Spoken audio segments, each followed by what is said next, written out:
Hello, everyone. How are you doing? I hope you're doing well. All right. So I interviewed three teachers about how they integrate technology in their instruction and lesson plans. I have summarized their responses. My questions are based on the ISTE, International Society of Technology in Education, for educators.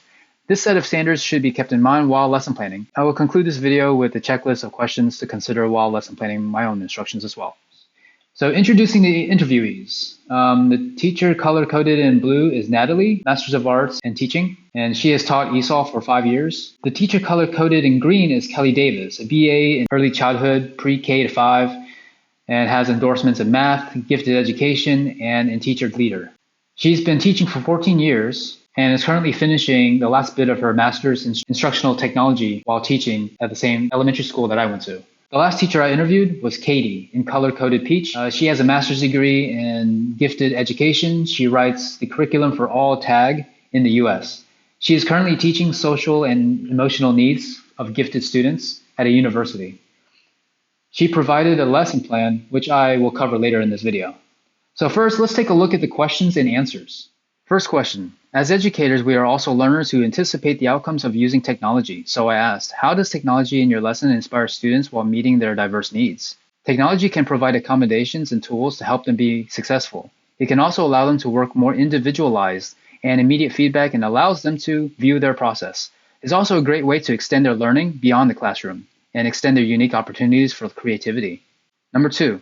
As an educator, by standards, is a leader who should influence change and decision-making in the education community. So I asked, how would you empower teachers and parents to discuss collaborative ways that will help students be self-aware about their own learning preference, progress, and outcomes while integrating technology? Asking these interview questions is a good place to start. The next step is to offer opportunities through conferencing and meeting that allow teachers and students to share their insight. Upon meeting up, we should also share data about how technology made a significant impact on the students' learning process. Number three, educators promote digital citizenship. Their personality and lessons endorse the model of a learning culture in the real world. So I asked, how would you model and promote curiosity in students to evaluate accurate source data? For instance, Wikipedia would not be an example of an accurate source data. One teacher offered a hoax scenario about a tree octopus. The website looks real, and it proposes that there's an activist movement involved. The purpose of this task is to challenge children's ability to critically evaluate online information for reliability. And then you can give them a list of valuable sources to teach and teach them how to use it. Number four, as a collaborator to colleagues and students, it's important to operate in the right venue in order to take part to contribute in the education community. So I asked, what tools and resources do you use to encourage high-order thoughts when collaborating with colleagues about activity ideas and authentic lessons based on students' real-world experiences? The biggest resource is teacher experience. Keep in touch with those you collaborate with and talk about how that plan went. One teacher's list of tools were Padlet, Flipgrid, and Google Docs. Another teacher's list of tools were Verge, Discovery Education, ReadWorks, and News ELA. I will summarize number 5 later as related to designing lesson plans.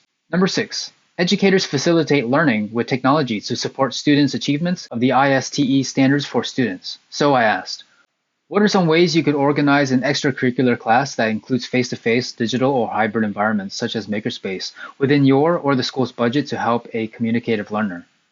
One idea was TED Education Club, and they use Google Classroom as a platform for communication for the club. Other useful tools would be applications such as Microsoft Teams, OneNote, and Seesaw. Number 7, educators understand and use data to better guide students to achieve digital citizenship.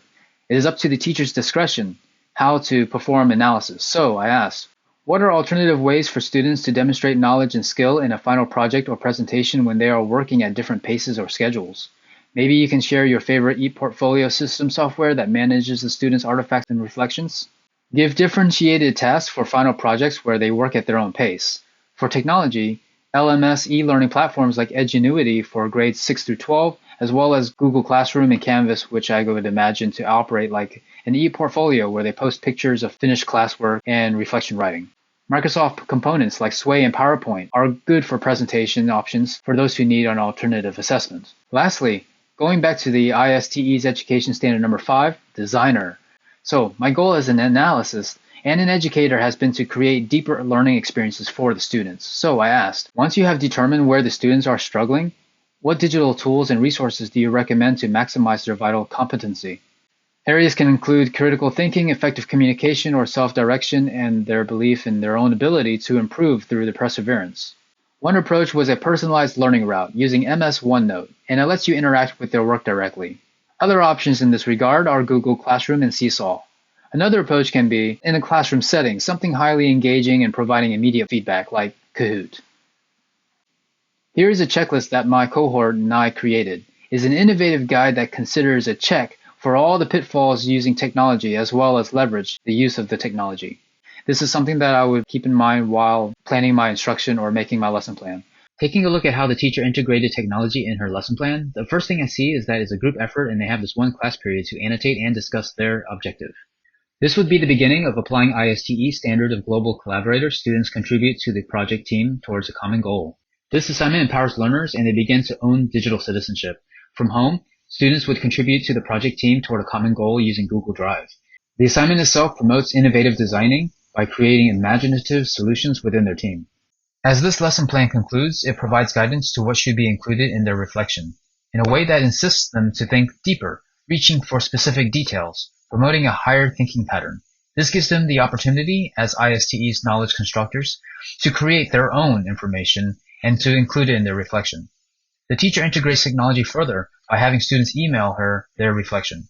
If I were to improve this lesson plan, I would apply the ISTE standards for students. Number 6, creative communicator. After writing a reflection in class, I could suggest having them do a short video blog about their reflection as well as how they contributed to their team, and one thing they liked about the other group's presentations as well. Additionally, this would provide positive reinforcement, which comes full circle to award themselves as empowered learners. Thank you for listening. That is all.